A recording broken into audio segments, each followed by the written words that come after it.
बिस्मिल्लाहिर्रहमानिर्रहीम। आज हम इस वीडियो में Lahore board first year English की जो पोएम नंबर 9 है द फील्ड, जो कि अहमदुद्दीन कासमी साहब ने लिखी है, उसको डिस्कस करेंगे।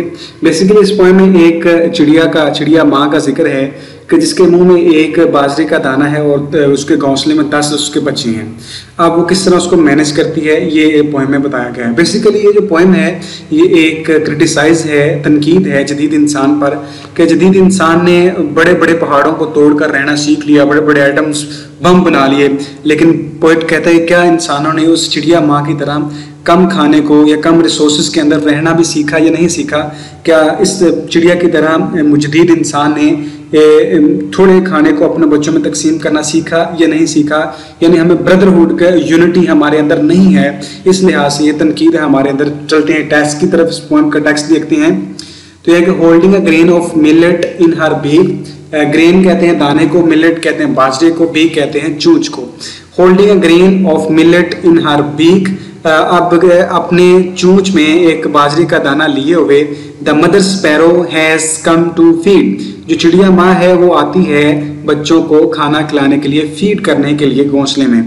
The young ones are so tiny and small, अब उसके अंदर जो घोंसले के अंदर बच्चे हैं they are so tiny and small, बहुत वो टाइनी मतलब और स्मॉल एक ही मतलब है कि छोटे हैं, बहुत नन्हे मुन्ने से छोटे से वो बच्चे हैं। From head to toe, head कहते हैं सर को, टो कहते हैं पाँव के आखिरी पाँव के नाखून तक। तो कहते हैं मैं पाँव से सर से पाँव तक जो बच्चे हैं वो चूंच ही चूंच नजर आते हैं। व्हेन दे क्राई, जब वो रोते हैं चिल्लाते हैं तो बिल्कुल ऐसे नजर आता है कि जी इनके बॉडीज नहीं है, सिर्फ चूचे ही चूचे हैं। 1 grain to be fed to the 10 young ones, अब एक दाना है उसने वो एक दाने को 10 बच्चों के अंदर डिस्ट्रीब्यूट करना है। To whom the mother sparrow should feed, अब किसको वो चिड़िया माँ खाना खिलाए? कंजाइनिंग बीक विद बीक, कंजाइनिंग कहते हैं चूंच के साथ चूंच मिलाना, ठीक है। तो चूंच के साथ चूंच मिलाकर चिड़िया माँ किसको खाना खिलाए?